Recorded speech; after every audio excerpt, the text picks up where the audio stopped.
In addition to the impressive bell tower, fort, and market square, archaeological and archival research efforts have provided information about some of the specific building lots at Colonial Dorchester. This, to me, is at least as interesting as the more visible bell tower and fort.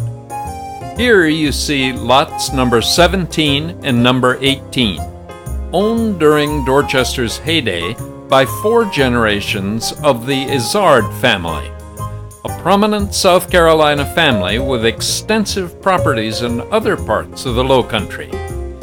They built an impressive wooden house on this site. Fortunately, the foundation was of brick, leaving archaeologists during later centuries something to work with. Here we see an artist's conception of what the house must have looked like, based on careful excavation of that brick foundation. Not a bad townhouse at all.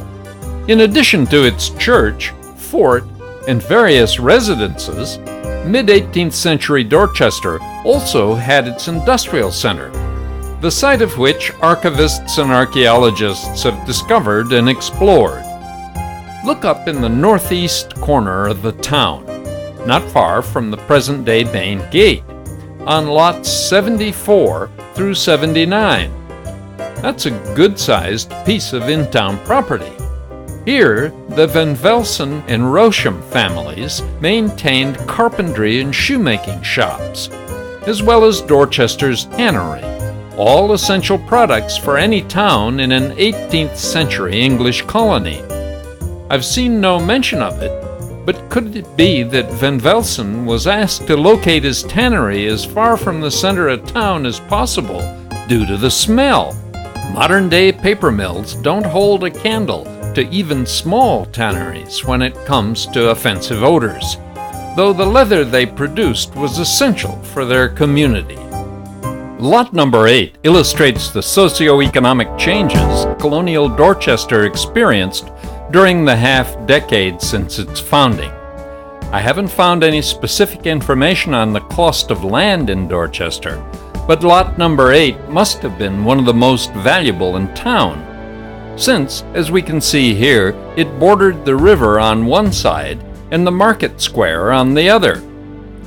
According again to notes on the Teaching U.S. History in South Carolina website, this lot was the site of Baker's Wharf, a pier where fairly large river craft could tie up to load and unload cargo. Some of that pier's wooden supports still can be seen today when the river's low enough. Lot number 8 was owned by Richard Baker, a prosperous rice planter who farmed a nearby plantation. Baker also owned several other building lots in Dorchester.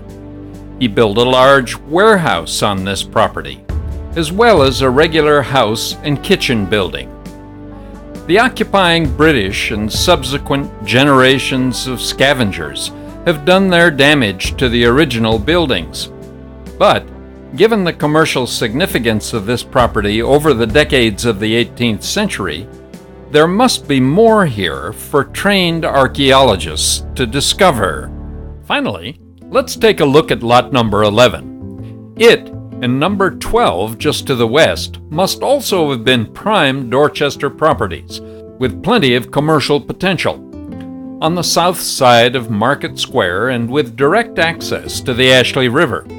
At least on this model, we don't see evidence of a wharf or pier, though the archives include mention of both a wharf and a rice warehouse. Lots number 11 and 12, too, were about as close to the fort as one could build, a comforting location for those who feared sudden raids from the river.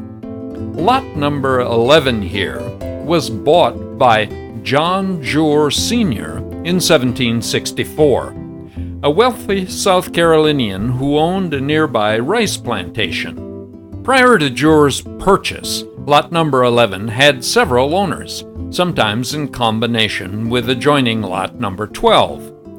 Earlier owners may have operated a store from this very location. Imagine the possibilities that operation of a store here would create for later archaeological research. Buried trash, things lost, bits and pieces dropped here and there over the years, some almost certainly surviving until today. Lot number 11 owner John Jor Sr. died in October of 1772 and was buried in the cemetery just up the hill, before complete collapse of the Dorchester community. According to Teaching U.S. History Again, he'd been commissioned in 1757 to oversee construction of Dorchester's impressive tabby-walled fort. Within a month, according to the official record anyway, those responsible concluded that Jor knew too little about tabby construction to do the job properly. So the contract was awarded to someone else. Sounds a little fishy to me. There must be more to this story. But there you are. We also know from archival research that those responsible for dispersing John Jor Sr.'s estate had difficulty selling these two lots, probably because of the overall decline of the Dorchester community. A number of factors, including settlement of lands well to the west, already had reduced Dorchester's economic significance for South Carolina. British occupiers and subsequent waves of scavengers did the rest. So there you have it, a short virtual tour of some of Colonial Dorchester's interesting features, thanks largely to the remarkable model map on display here. I hope this taste of Old Dorchester will motivate you to visit for yourself whenever your travels bring you anywhere near Charleston or Summerville, South Carolina. This is a real gem, and you can be sure it will be well maintained until you arrive, since it's under the care of South Carolina's State Park Service. This is your tour host, Robert Angel of the Carolina Considered Project. Thanks for watching.